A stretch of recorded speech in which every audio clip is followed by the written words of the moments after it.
Character stories are often rooted in the center of Genshin's lore, and they all serve as the true heart and substance of the story. It's hard to connect to omnipotent gods and all-seeing powerful creatures, but it is easy to connect with those who have lost their friends or have been abandoned. And this is no exception to our lovely protagonist, the Traveler. Today, we will be closing off the Traveler videos by instead taking a retrospective look into their tale. Rather than theorize on the future, we will investigate their past. Today, we will just see what makes the Traveler's heart break. Because the inner machinations of the Traveler's mind are an enigma, and we further investigate one of their driving motifs: loss and denial. For the purposes of this video, I will be using Aether as my Traveler for the sake of ease. Aether's true story begins with the loss of his sister, at least from his perspective. The goal of the entire story isn't to save the world or to become a hero. That's nothing more than a side mission at this rate. The Traveler is nothing short of a spectator that keeps getting grabbed by fate to do the world's dirty work. Instead, what drives him to constantly keep adventuring is the search for his sister. It is impossible to say how old the Traveler truly is, given that they're allegedly as old as the stars themselves.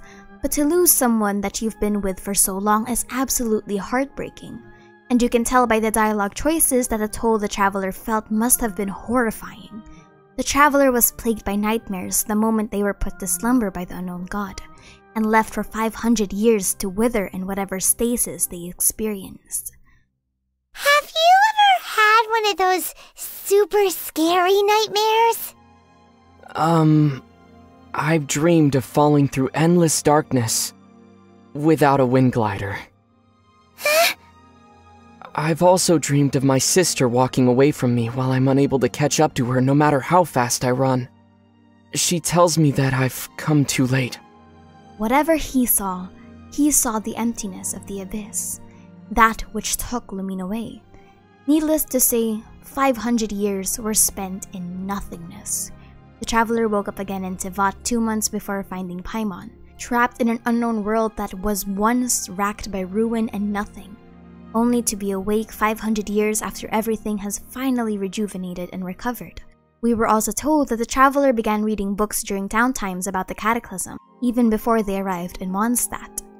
Ah, if that's the case, you must have been flipping through all sorts of books during our adventure these past few months.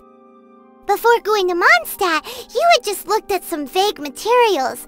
Later, we managed to gather a whole bunch of old books from all around Mondstadt and Liyue, but you told Paimon they were useless. So, the whole time you were just trying to learn more about Khaenri'ah so you could find your sister? We also know that Aether attempted to ask not only the Archons, but also important player characters about the whereabouts of his sister.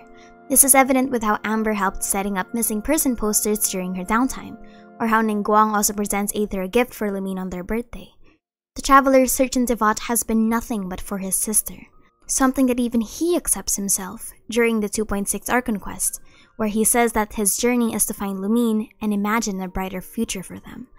But what's fascinating about this story isn't simply about the Traveler's motivation, but their reasoning. Because consider this. Had Aether not have met Lumine in 1.4, this story would be a heartwarming tale of a brother searching for someone who is lost because he believes that they are just physically missing, or separated from him, out of circumstance. But because of the events of the 1.4 Archon quest, the story of the Traveler is much deeper. Aether knows Lumine is in the abyss. Aether knows that Lumine isn't particularly lost or in danger, and Aether knows what kind of people Lumine has been handling. Aether knows that Lumine has allied herself with the enemy, and Aether knows that she is planning a fate that could potentially spell destruction for Teyvat. Aether knows all of this, just from all the battles that he's had with the Abyss, and from the events of the 1.4 and the 2.6 Archon quest. And that's where the beauty of his tale lies, because the Traveler's tale isn't just about searching, it's about denial.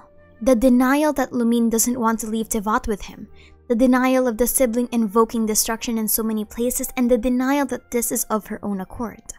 And what's even more fascinating is the delusions that Aether has chosen to believe in. If you read the conversations that the traveler has with other people in the dialogues, you get a vague idea of just who the traveler believes is at fault for his loss. If you speak with Albedo during his story quest, the traveler makes a passive-aggressive comment about the gods, and that how meeting the gods when you enter this world is not particularly a friendly encounter. In 3.1, we get a fascinating exchange that potentially dives into the inner workings of the traveler's mind space. Aether gets into contact with the mysterious dreamscape of Sumeru that weaves into a person's subconsciousness, and with that, he is confronted by an Abyss Herald that voices his greatest fears. Your sister! Oh, pitiful traveler! Are you really so ignorant? Or are you just living in complete denial? Her Highness has long since forsaken you. Your meager existence in her eyes is that of an annoying bug, only to be stepped upon. The bonds of love and family which drive you to find your sibling are utterly gone. Your journey is meaningless. But don't you fret now. Today will be your last. Now die! This thought that the bonds of love and family being weak contrasts heavily to a dialogue that Aether tells to Rosaria during the event quest Bonds of Melody. When Rosaria states that blood bonds are overrated, Aether doesn't respond with acceptance and simply says that it's either hard to say or that the bond of blood is a strong one, to which Rosaria states that she forgot he has a sister. Another instance of sibling discussion is when Child brings up the traveler must understand what it feels like to want to give the best for your siblings, to which the traveler begrudgingly agrees. The bonds of the family are important to Aether, so the thought of Lumine just throwing that away and abandoning him to essentially walk through Tevat on his own must be overwhelming to fathom. When Aether first saw Lumine in 1.4, he was absolutely heartbroken to see that Lumine's first reaction was to ask why he was with Dane. Aether's response was a hurt question, asking why she's asking about Dane when they've been separated for so long. So much so that he even says that her question is about something that doesn't matter. He has even deluded himself into blaming something else entirely for taking his sibling. This may have been the case for the first time with the Sustainer. However, if asked who took his sibling away, he says that it was the Abyss, or that the Abyss had something to do with Lumine's betrayal.